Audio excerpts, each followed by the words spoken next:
জাতিকে এগিয়ে নেওয়ার ক্ষেত্রে তিনি দৃঢ় ও সাহসী নেতৃত্ব দিয়েছেন।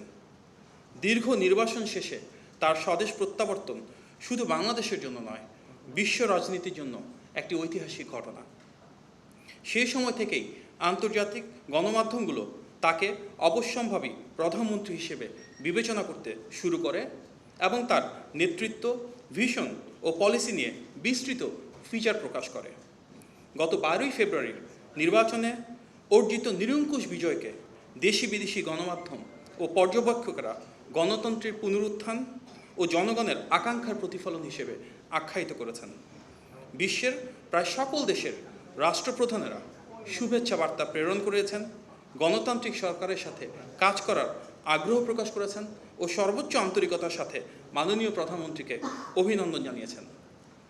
দায়িত্ব গ্রহণের মাত্র 2 মাসের মধ্যেই সরকারের প্রতিশ্রুতি বাস্তবায়নের যে দৃশ্যমান অগ্রগতি রয়েছে তা দেশে বিদেশে ব্যাপকভাবে প্রশংসিত হচ্ছে। আপনারা অবহিত আছেন যে আমাকে এবং মাননীয় প্রধানমন্ত্রীর প্রেস সচিব জনাব সালেহ শিবলিকে প্রধানমন্ত্রী কার্যালয়ের মুখপাত্র হিসেবে দায়িত্ব প্রদান করা হয়েছে। আমরা আন্তরিক কৃতজ্ঞতা পোষণ করছি। আজকের এই অনুষ্ঠান আয়োজনের জন্য ধন্যবাদ ও কৃতজ্ঞতা জানাই মাননীয় প্রধানমন্ত্রীর প্রেস সচিব জনাব সালেহ শিবলি, অতিরিক্ত প্রেস সচিব জনাব আতিকুর রহমান রুমন সহ প্রেস উইংয়ের সকল সম্মানিত সদস্যকে। ব্যক্তিগতভাবে একটি কথা না বললেই নয়, ত্রয়োদশ জাতীয় সংসদ নির্বাচনের আগে বিএনপির জাতীয় নির্বাচন পরিচালনা কমিটির মুখপাত্র হিসেবে দায়িত্ব পালনকালে গণমাধ্যমের সাংবাদিক ভাই বোনদের কাছ থেকে যে অকৃত্রিম ভালোবাসা ও সহযোগিতা আমি পেয়েছি তার জন্য আমি আন্তরিকভাবে কৃতজ্ঞ। সেই টিমে আমার সাথে কাজ করা জনাব তারিকুল ইসলাম ও জনাব মাহবুব নাহিদ এখনও কাজ করছেন এবং এখানে উপস্থিত আছেন সেই টিমের আপনাদের মাঝেই আরও কেউ কেউ। সামনের দিনগুলোতেও যে কোনো ভুল ত্রুটি আপনারা যুক্তিসঙ্গত সমালোচনার মাধ্যমে তুলে ধরবেন এবং মাননীয় প্রধানমন্ত্রী জনাব তারেক রহমান এবং সরকারের ইতিবাচক উদ্যোগ ও জনকল্যাণমূলক পদক্ষেপে পাশে থাকবেন, এটি আমাদের প্রত্যাশা। কারণ আপনাদের সহযোগিতা ও গঠনমূলক সমালোচনাই আমাদের সমৃদ্ধ করে। মুখপাত্র হিসেবে আমাদের প্রধান লক্ষ্য হল মাননীয় প্রধানমন্ত্রীর কর্মপরিকল্পনা, রাষ্ট্র পরিচালনার নীতিমালা এবং গণতান্ত্রিক শাসন ব্যবস্থায় তার গ্রহণ ও বাস্তবায়িত বিভিন্ন উদ্যোগকে একটি স্বচ্ছ, নিয়মতান্ত্রিক ও ধারাবাহিক প্রক্রিয়ার মাধ্যমে জনগণের সামনে তুলে ধরা। উল্লেখ্য যে প্রতিটি মন্ত্রণালয়ের মাননীয় মন্ত্রী, প্রতিমন্ত্রী ও উপদেষ্টাগণ নিজ নিজ দপ্তর সংক্রান্ত বিষয় যথারীতি তুলে ধরবেন এবং মাননীয় সংসদ সদস্যবৃন্দ তাদের নির্বাচনী এলাকা ও সংশ্লিষ্ট বিষয়ে স্বাভাবিকভাবেই মতামত তুলে ধরবেন। আমাদের দায়িত্ব মূলত মাননীয় প্রধানমন্ত্রীর নেতৃত্বে পরিচালিত রাষ্ট্রীয় কার্যক্রম ও জনগণের কল্যাণে তার নিরলস প্রচেষ্টাকে যথাযথভাবে উপস্থাপন করা। ফ্যাসিবাদের দীর্ঘ সময় এবং গত প্রায় 1.5 বছরের অন্তর্বর্তী সরকারের সময় একটি নির্দিষ্ট গোষ্ঠী পরিকল্পিতভাবে বহুমুখী অপপ্রচারে লিপ্ত থাকলেও সামাজিক যোগাযোগ মাধ্যমে অসংখ্য সচেতন নাগরিক স্বতঃস্ফূর্তভাবে শক্ত অবস্থান নিয়ে এসব মিথ্যাচার ও উদ্দেশ্য প্রণোদিত প্রচারণার বিরুদ্ধে জোরালো প্রতিরোধ গড়ে তুলেছেন। এই জন্য গণতন্ত্রকামী জনগণের পক্ষ থেকে আমরা আন্তরিক ধন্যবাদ জানাই। আমরা প্রত্যাশা করি সামনের দিনগুলোতেও ইতিবাচক এই ধারাবাহিকতা অব্যাহত থাকবে। একই সঙ্গে সরকারের সংশ্লিষ্ট ব্যক্তিবর্গ নিজ নিজ অবস্থান থেকে তথ্যভিত্তিক বক্তব্য তুলে ধরে অপপ্রচারের বিরুদ্ধে কার্যকর ভূমিকা রাখবেন। আমরা ভেবেছিলাম এই স্বল্প সময়ের মাঝে মাননীয় প্রধানমন্ত্রীর নেতৃত্ব ও নির্দেশনায় সরকার যে সমস্ত ইতিবাচক পদক্ষেপ গ্রহণ করেছে, বিরোধী দল সেই কাজের জন্য সামগ্রিকভাবে সহযোগিতা করবে। কিন্তু আমরা দেখতে পেলাম তারা সেটি না করে সংসদে হট্টগোল করা, রাজপথে আন্দোলনের হুমকি, গুজব অপপ্রচার ছড়ানো সহ বিকল্প পথ বেছে নিয়েছে, যা দেশের অগ্রযাত্রার পথে কিছুটা প্রতিবন্ধকতা সৃষ্টি করছে। গভীর আনন্দ ও গৌরবের বিষয় যা ইতিমধ্যে আপনারা জেনেছেন যে মাননীয় প্রধানমন্ত্রী ও গণমানুষের নেতা জনাব তারেক রহমান এই বছর বিশ্বখ্যাত সাময়িকী টাইমের বিশ্বের সবচেয়ে প্রভাবশালী 100 ব্যক্তির তালিকায় স্থান পেয়েছেন। এই স্বীকৃতির মাধ্যমে তার দূরদর্শী নেতৃত্ব, সীমাহীন সাহসিকতা এবং গণতন্ত্র পুনরুদ্ধারের জন্য অসামান্য যে অবদান সেটিকেই আন্তর্জাতিক পরিসরে স্বীকৃতি দেওয়া হয়েছে। আজকে টাইম থেকে পাওয়া এই সম্মান আমাদের সকলের। এই বৈশ্বিক স্বীকৃতি গণতন্ত্রের বিজয়, জনতার বিজয়, বাংলাদেশের বিজয়। আলহামদুলিল্লাহ। উপস্থিত সাংবাদিক ভাই ও বোনেরা, আমরা সবাই জানি গতকাল বর্তমান সরকারের মেয়াদের 2 মাস পূর্ণ হয়েছে। এই স্বল্প সময়ের মধ্যেই সরকার নির্বাচনের আগে ইশতেহারে প্রদত্ত প্রতিশ্রুতিসমূহ বাস্তবায়নের কাজ শুরু করেছে। মাননীয় প্রধানমন্ত্রীর নেতৃত্বে সরকার দুর্বার গতিতে যেভাবে অভূতপূর্ব কর্মযজ্ঞ হাতে নিয়েছে, প্রতিটি সেক্টরে এবং গণমানুষের ভাগ্য পরিবর্তনের জন্য প্রতিটি ক্ষেত্রে 180 দিনের যে কর্মপরিকল্পনা গ্রহণ করেছে তা এক অবিস্মরণীয় অর্জন। জনগণের আকাঙ্ক্ষাকে ধারণ করে গত 2 মাসে মাননীয় প্রধানমন্ত্রী রাষ্ট্রের ও প্রতিটি নাগরিকের অগ্রযাত্রা নিশ্চিত করতে যেসব পদক্ষেপ গ্রহণ করেছেন তার মধ্যে 60টি আমি আপনাদের সামনে তুলে ধরছি। সরকারের 2 মাসে মাননীয় প্রধানমন্ত্রীর 60টি উল্লেখযোগ্য পদক্ষেপ। মাননীয় প্রধানমন্ত্রীর নির্বাচনী প্রতিশ্রুতি অনুযায়ী নারীর ক্ষমতায়নের লক্ষ্যে দেশের প্রতিটি পরিবারের কাছে পর্যায়ক্রমে ফ্যামিলি কার্ড পৌঁছে দেওয়ার পাইলট প্রকল্প শেষ হয়েছে। ইতিমধ্যে 37,567টি পরিবারকে ফ্যামিলি কার্ড প্রদান করা হয়েছে।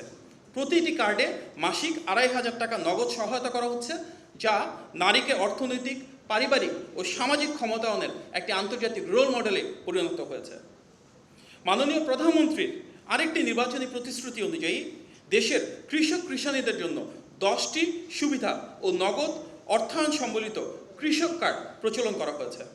ইতিমধ্যে প্রাথমিকভাবে 10টি জেলার 22,000-এরও বেশি প্রান্তিক, ক্ষুদ্র ও মাঝারি কৃষককে কৃষক কার্ড প্রদানের মাধ্যমে এই কার্যক্রম শুরু হয়েছে।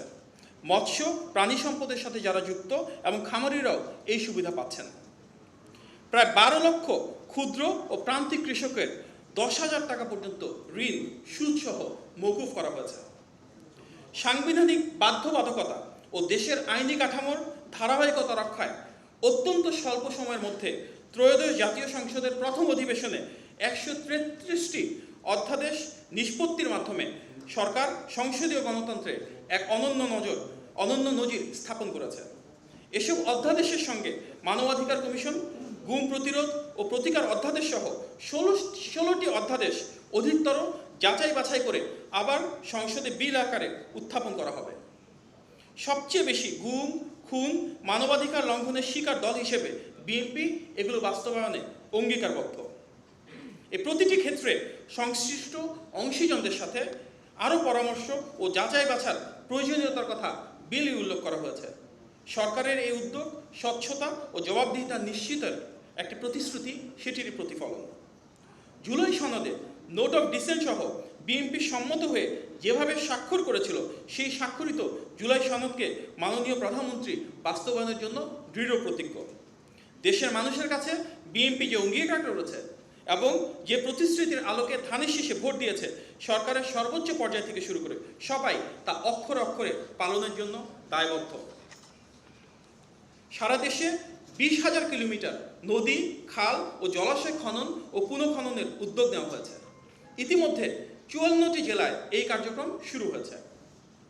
বৈশ্বিক জ্বালানি সংকটের মধ্যেও সরকার জ্বালানি তেলের দাম না বাড়িয়ে এখন পর্যন্ত সর্বোচ্চ নিয়ন্ত্রণে রেখেছে।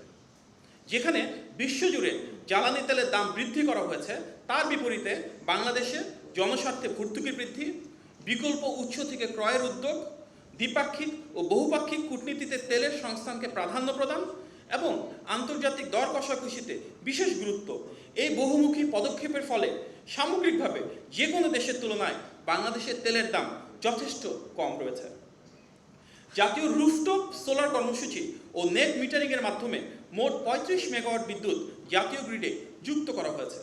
সরকার 2030 সালের মধ্যে নবায়নযোগ্য জ্বালানি ও বিশেষ করে সোলার বা সৌরশক্তি ব্যবহার করে 10,000 মেগাওয়াট বিদ্যুৎ উৎপাদনের লক্ষ্য নির্ধারণ করেছে।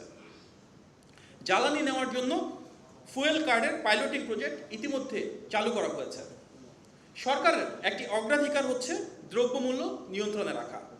প্রতিকূল বৈশ্বিক ও দেশীয় অর্থনৈতিক পরিস্থিতির মধ্যে পবিত্র রমজান মাসে এবং এখনও অন্যান্য বছরের তুলনায় দ্রব্যমূল্য নিয়ন্ত্রণে রাখা সম্ভব হয়েছে। একই সঙ্গে তারল্য সংকট থাকা সত্ত্বেও খাদ্যপণ্য ও নিত্য প্রয়োজনীয় দ্রব্যের আমদানি অব্যাহত রাখা হয়েছে, ফলে অভ্যন্তরীণ বাজারে কোনো সংকট তৈরি হয়নি এবং মূল্যস্ফীতি নিয়ন্ত্রণে রাখা গিয়েছে। 4,908টি মসজিদে ইমাম, মুয়াজ্জিন, 990টি মন্দিরের পুরোহিত, 144টি বৌদ্ধ বিহারের অধ্যক্ষ এবং ৩৯৬টি গির্জার যাজক ও পালকরা মাসিক সম্মানী পাচ্ছেন।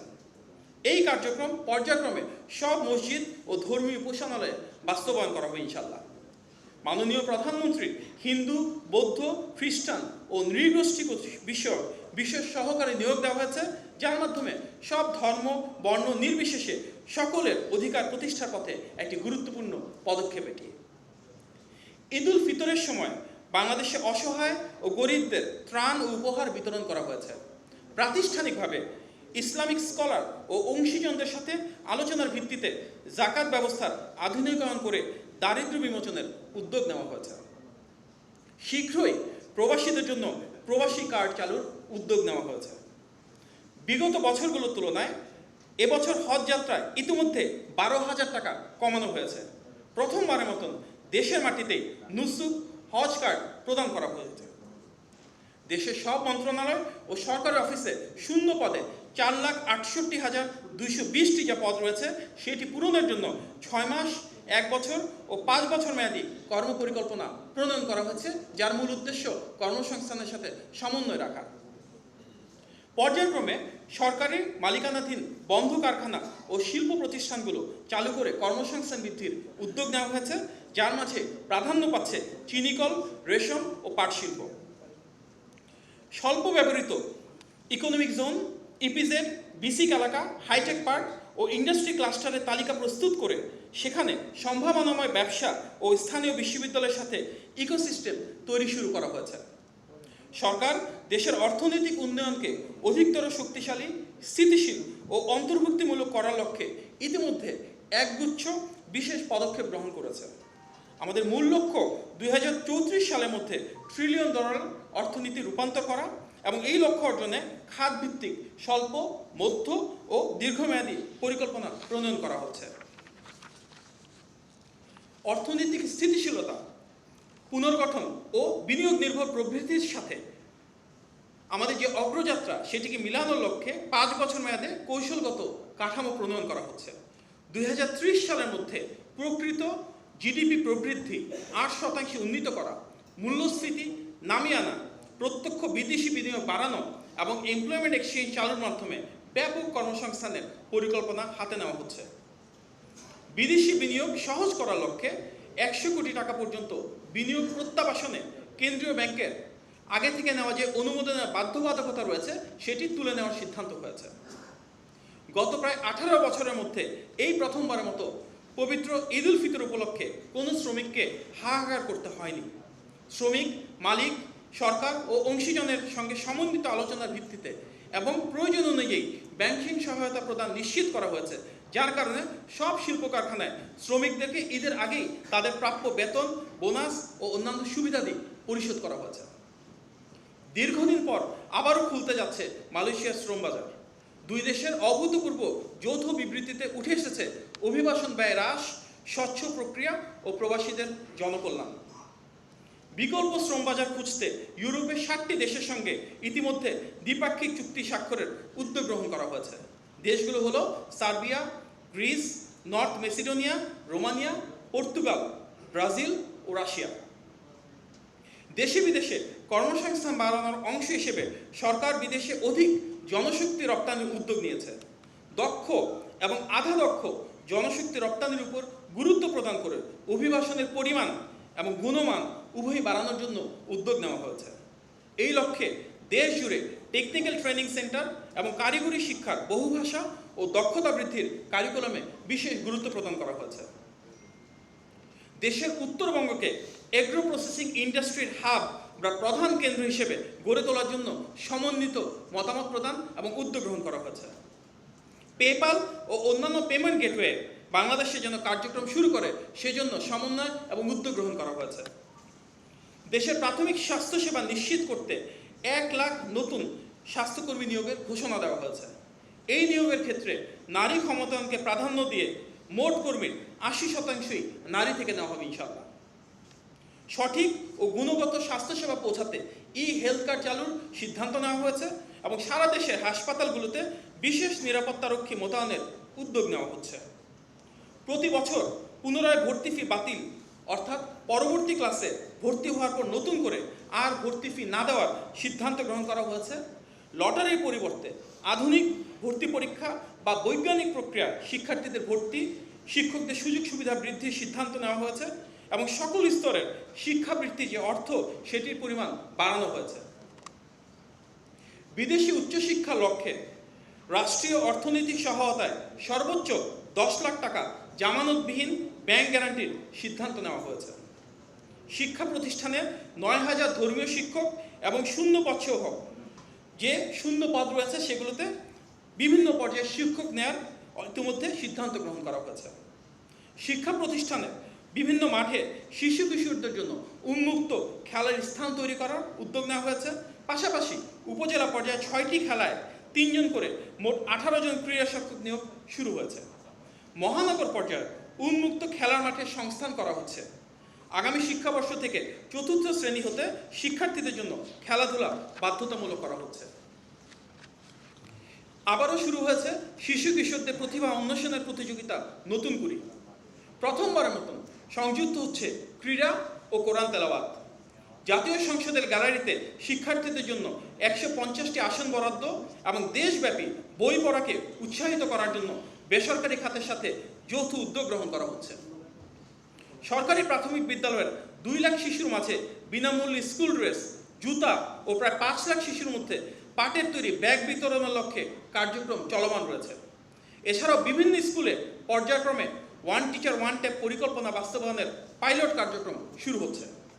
প্রাথমিক ও মাধ্যমিক পর্যায়ে লার্নিং উইথ হ্যাপিনেস, কারিগরি শিক্ষা, ক্রীড়া, সংস্কৃতিকে যুক্ত করে শিক্ষাক্রমকে আরও সমৃদ্ধ করার উদ্যোগ নেওয়া হয়েছে। মাদ্রাসা শিক্ষাকে যুগোপযোগী করতে স্মার্ট ক্লাসরুম স্থাপন, শিক্ষকদের প্রশিক্ষণ এবং কারিগরি কোর্সে অন্তর্ভুক্তির উদ্যোগ নেওয়া হয়েছে। স্পোর্টস কার্ড ও স্পোর্টস অ্যালাউন্স কর্মসূচি চালু হয়েছে, যার মাধ্যমে ইতিমধ্যে শতাধিক ক্রীড়াবিদকে ভাতা দেওয়া হচ্ছে। 5 বছরে 25 কোটি বৃক্ষরোপণ ও সবুজ কর্মসংস্থান সৃষ্টির লক্ষ্যে বনায়ন সৃজনের জন্য এরই মধ্যে 1,50,00,000 বিভিন্ন প্রজাতির চারা উৎপাদন করা হয়েছে। উৎপাদিত চারাগুলো চলতি বছর আসন্ন বর্ষা মৌসুমে রোপণ করা হবে। এছাড়া শহরের মধ্যে থাকা খালের পাশে আধুনিক নেটিং ব্যবস্থা এবং হাঁটার রাস্তা তৈরি করা হচ্ছে।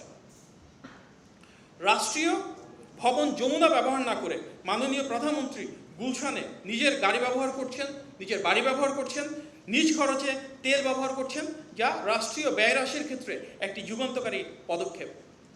মাননীয় প্রধানমন্ত্রী শনিবারও নিজে অফিস করছেন, কর্মকর্তাদের সকাল 9টার মধ্যে উপস্থিতি বাধ্যতামূলক করেছেন। ভিভিআইপি প্রোটোকল না নিয়ে প্রধানমন্ত্রীর অতি সাধারণ চলাফেরায় ট্রাফিক ব্যবস্থায় নজিরবিহীন পরিবর্তন এসেছে। তার রাষ্ট্রীয় সফরের সময় বিমানবন্দরের আনুষ্ঠানিকতা সীমিত করা হয়েছে, যেখানে উপস্থিত থাকতে পারবেন কেবল একজন জ্যেষ্ঠ মন্ত্রী, চিফ হুইপ, মন্ত্রিপরিষদ সচিব এবং প্রধানমন্ত্রীর মুখ্য সচিব। দালালদের হস্তক্ষেপ বন্ধের লক্ষ্যে নামজারি ও সেবা গ্রহীতাদের অনলাইন আবেদন বাধ্যতামূলক করা হয়েছে। নগদ টাকা লেনদেনের সুযোগ বন্ধ করতে অনলাইনে ভূমি উন্নয়ন কর ব্যবস্থা চালু করা হয়েছে। ম্যাপ বা নকশা জালিয়াতি বন্ধ করতে সরকার এখন ডিজিটাল সার্ভের পাইলটিং পরিচালনা করছে। চালু হয়েছে 24/7 হটলাইন। পদ্মা অববাহিকার বিস্তৃত কৃষি অঞ্চলকে মরুকরণ থেকে রক্ষা করা এবং শুষ্ক মৌসুমে পর্যাপ্ত পানি নিশ্চিত করতে পদ্মা ব্যারেজ প্রকল্প হাতে নেওয়া হয়েছে।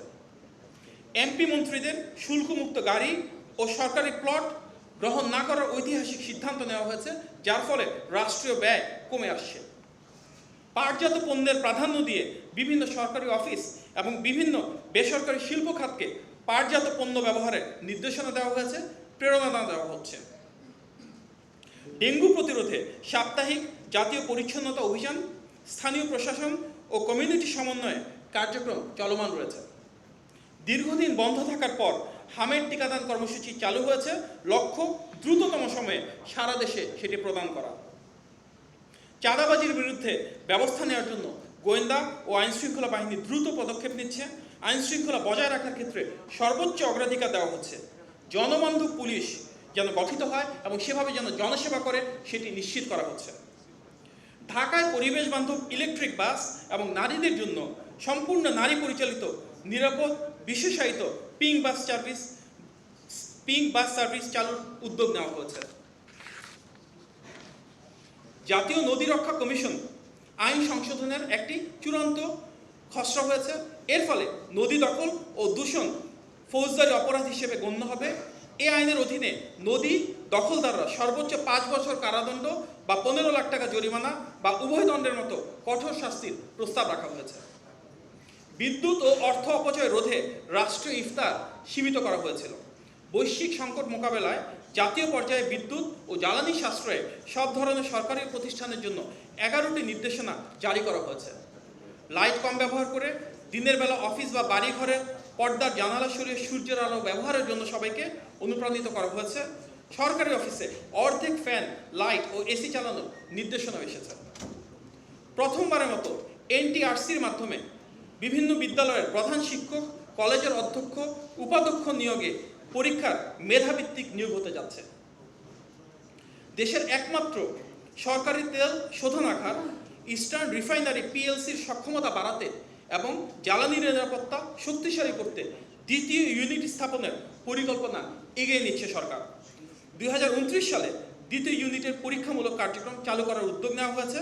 আন্তর্জাতিক দরপত্র আহ্বান করা হবে আগামী মাসেই। ফুটপাতের ব্যবসায়ীদের পুনর্বাসনের ও ভিন্ন স্থানে ব্যবসা পরিচালনার জন্য কার্যকর এবং বাস্তবমুখী উদ্যোগ নেওয়া হচ্ছে। বিএনপি ঐতিহাসিকভাবেই বাক স্বাধীনতায় বিশ্বাসী। সরকারের লক্ষ্য একটি উদার ও গণতান্ত্রিক সমাজ নির্মাণ করা, যেখানে কোনো ভিন্ন মত, বিশ্বাস বা পরিচয়ের মানুষ অবমূল্যায়িত হবেন না। মুক্ত ও নিরাপদ মত প্রকাশ, স্বাধীন গণমাধ্যম এবং বাধাহীন চিন্তার পরিবেশ নিশ্চিত করতে গত 2 মাসে এর কোনো ব্যত্যয় ঘটেনি। সরকার এমনকি মাননীয় প্রধানমন্ত্রীকে নিয়েও মিথ্যা অপপ্রচার ও অশালীন আচরণ করছেন অনেকেই, যা নজিরবিহীন। সর্বোচ্চ বাক স্বাধীনতার এই সময়ে সবাই মুক্ত ও নিরাপদে মত প্রকাশ করছেন। এমনকি একটি চিহ্নিত গোষ্ঠী হীন ও রাজনৈতিক স্বার্থে এর অপব্যবহার করছে। তবুও অটুট রয়েছে বহুমত ও কণ্ঠের পূর্ণাঙ্গ স্বাধীনতা। বহুপাক্ষিক আলোচনা ও কৌশল ঠিক করে হজরত শাহজালাল আন্তর্জাতিক বিমানবন্দরের 3য় টার্মিনাল দ্রুত চালুর উদ্যোগ নেওয়া হয়েছে। ঢাকা, চট্টগ্রাম, সিলেটে শাহজালাল, শাহ আমানত ও এমএজি ওসমানী বিমানবন্দরে উন্নত দেশের মতো ফ্রি ইন্টারনেট ব্যবস্থার নির্দেশ ও সৈয়দপুরে বিমানবন্দরে অলরেডি উদ্বোধন করা হয়েছে। চলন্ত ট্রেনের যাত্রীদের সুবিধার জন্য ফ্রি ইন্টারনেট সেবা দেওয়ার উদ্যোগ নেওয়া হয়েছে। কারিগরি ও মাদ্রাসা শিক্ষা প্রতিষ্ঠানসমূহে আধুনিকায়নে আগামী 180 দিনের মধ্যে দেশের 2336টি কারিগরি ও 8232টি মাদ্রাসা শিক্ষা প্রতিষ্ঠানে ফ্রি ওয়াইফাই চালু করা হচ্ছে। সরকার অর্থনৈতিক কূটনীতিকে প্রাধান্য দিচ্ছে, যেখানে প্রবাসীদের জনকল্যাণ, দূতাবাস এবং মিশনগুলোকে বাণিজ্যের প্রচার, বিনিয়োগের আকর্ষণ এবং বৈদেশিক জনশক্তি রপ্তানির সুযোগ তৈরিকে অন্যতম অগ্রাধিকার বলা হচ্ছে। পারস্পরিক শ্রদ্ধা এবং সহযোগিতার মাধ্যমে বিশ্বের সকল দেশের সাথে সম্পর্ক শক্তিশালী এবং স্বাভাবিক করা হচ্ছে। জনগণের সাথে জনগণের সম্পর্ক, পানি বন্টন, সীমান্ত হত্যা বন্ধ, বাণিজ্য, বিনিয়োগ বৃদ্ধি, শিক্ষা, সংস্কৃতি সহ দ্বিপাক্ষিক এবং বহুপাক্ষিক সম্ভাবনার দুয়ার খোলা হচ্ছে। বিদেশে পাচারকৃত অর্থ দেশে ফিরিয়ে আনতে প্রাথমিকভাবে 10টি দেশের সঙ্গে সম্পদ শনাক্তকরণ এবং পারস্পরিক আইনগত সহায়তা জোরদার করা হচ্ছে, যার মূল উদ্দেশ্য মানি লন্ডারিংয়ের মাধ্যমে যে টাকা বাংলাদেশ থেকে চলে গিয়েছিল সেটি যত দ্রুত সম্ভব দেশে ফিরিয়ে আনা। উপকূলীয় অঞ্চলে নদী ভাঙ্গন রোধ এবং জলবায়ু পরিবর্তন মোকাবেলায় দীর্ঘমেয়াদী পরিকল্পনা বাস্তবায়নের ঘোষণা দেওয়া হয়েছে। মানবাধিকারের সার্বজনীন ঘোষণাপত্র অনুযায়ী মানবাধিকার সুরক্ষা নিশ্চিত করা বিএনপির নির্বাচনী ইশতেহারের অন্যতম প্রতিশ্রুতি। আপনারা জানেন, বিএনপি সেই রাজনৈতিক দল আমাদের হাজার হাজার নেতাকর্মী গুম, খুন, হামলা মামলার শিকার হয়েছেন, পঙ্গুত্ব বরণ করেছেন। আমাদের 60 লাখ নেতাকর্মীর বিরুদ্ধে মিথ্যা মামলা দেওয়া হয়েছে। সুতরাং সবচেয়ে বেশি মানবাধিকার লঙ্ঘনের শিকারে রাজনৈতিক দল হিসেবে যে কোনো অপপ্রচার, প্রোপাগান্ডা বা রাজনৈতিক হীন চরিত্রের বহিঃপ্রকাশ হিসেবে যা চলছে, তার বিপরীতে আমরা অবশ্যই নিশ্চিত করতে চাই যে গত 2 মাসে সরকারের মানবাধিকার রক্ষায় যে রেকর্ড তৈরি করেছে তা জনগণের প্রত্যাশা তরুণ করেছে এবং আগামী দিনও ইনশাআল্লাহ তা চলমান থাকবে। আপনারা জানেন, দেশের সরকার রাষ্ট্র ব্যবস্থার উপর জনগণ আস্থা হারিয়ে ফেলেছিল ফ্যাসিবাদের সময়। মাননীয় প্রধানমন্ত্রী জনাব তারেক রহমান এখন দেশের মানুষের সে আস্থা ও বিশ্বাস ফিরিয়ে এনেছেন। স্বচ্ছ ও জবাবদিহিমূলক রাষ্ট্র ব্যবস্থা ফিরিয়ে এনেছেন। ইশতেহারের প্রতিশ্রুতি বাস্তবায়ন শুরু করেছেন, যা এক অনন্য অর্জন। সকলের সম্মানিত প্রয়াস থাকলে আমরা আরও ইতিবাচক উদ্যোগ গ্রহণের মাধ্যমে আমাদের সবার প্রত্যাশিত বাংলাদেশ গড়ে তুলতে পারবো ইনশাল্লাহ।